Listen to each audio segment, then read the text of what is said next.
Playground warriors, this is the video that you have all been waiting for. I'll give you the best training plan for calisthenics that will prepare you for skill training in no time. I've thought about ways in which I can present this, and since I made a mistake of assuming that everyone knows the calisthenics jargon in the previous video, I'll briefly explain some of the terms first. For fellow gamers, think of your calisthenics journey as a skill tree. You unlock perks, which are progressions, over time, each giving you a new ability and ultimately leading you to the advanced OP skills. But to get there, you must first master each step along the way. Before you can move on to the next level, or progression, you must first accomplish 3 sets of 10 perfect repetition of a particular exercise. Thus, you choose a progression slightly harder than your current abilities and build it up to 3 sets of 10, then go for the next progression and the next. For people who have trained in the gym, think of progressions as weights. Each progression differs in intensity or weight, thus is more difficult to use.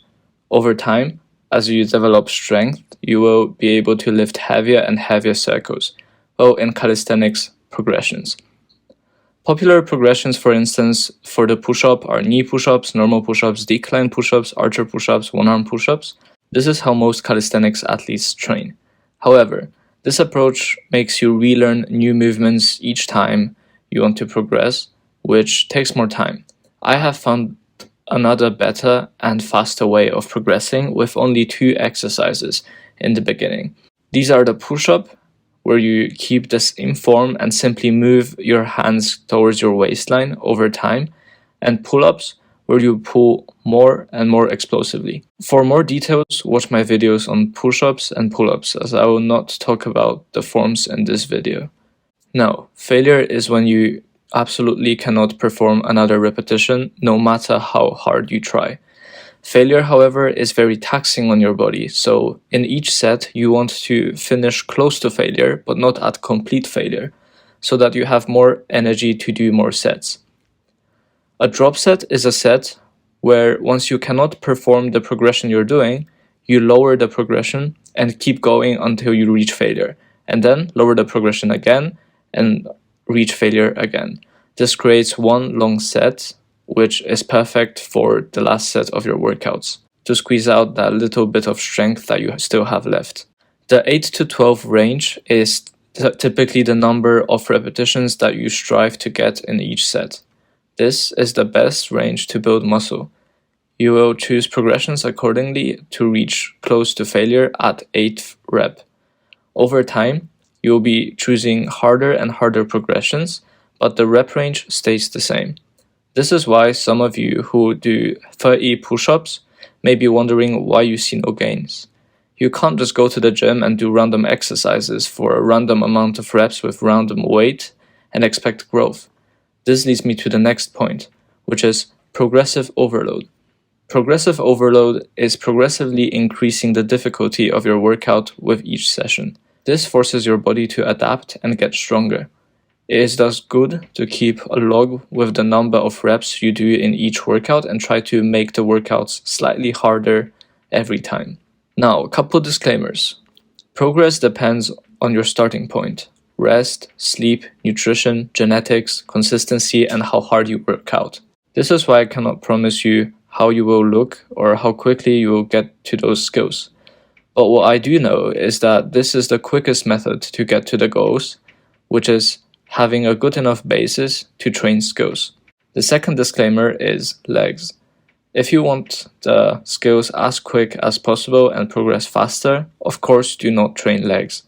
If you do want to train legs for overall health and physique, feel free to add leg days in the workout plan.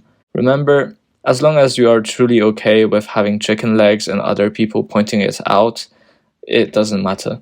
Okay, workout plans time. I split plans into push and pull because often progress in push and pull comes at a different pace.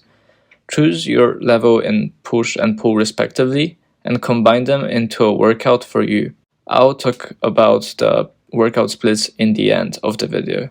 On the screen, you'll see the exercises, tips, and when to progress with each of them. Levels 1 to 3 will let you quickly build a strong foundation in pull-ups. Level 3 to 4 are about mastering the pull-ups, with an addition of toes to bar, which will develop all the necessary core strength you need.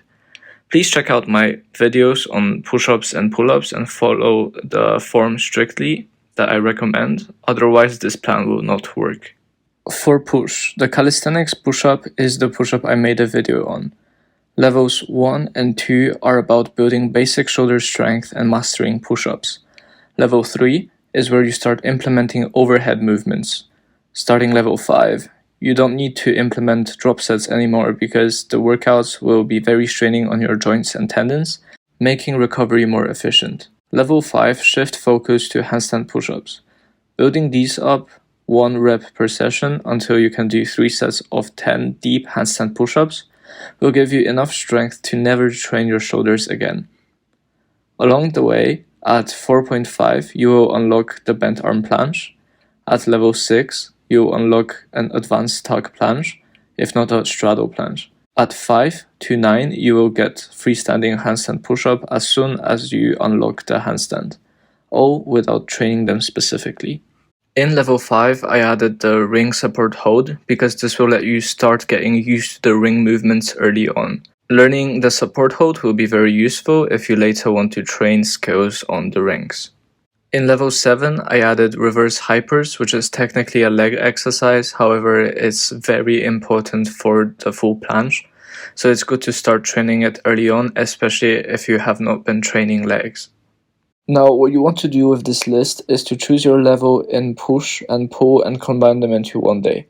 For example, combine level 2 in pull and level 3 in push, etc.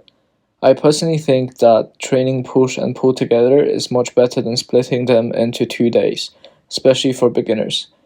Training upper 3 times a week will give you 4 days of rest, which is perfect for your body to recover and gain muscle. Skills often use both push and pull muscles, so it's better to do them on the same day as well.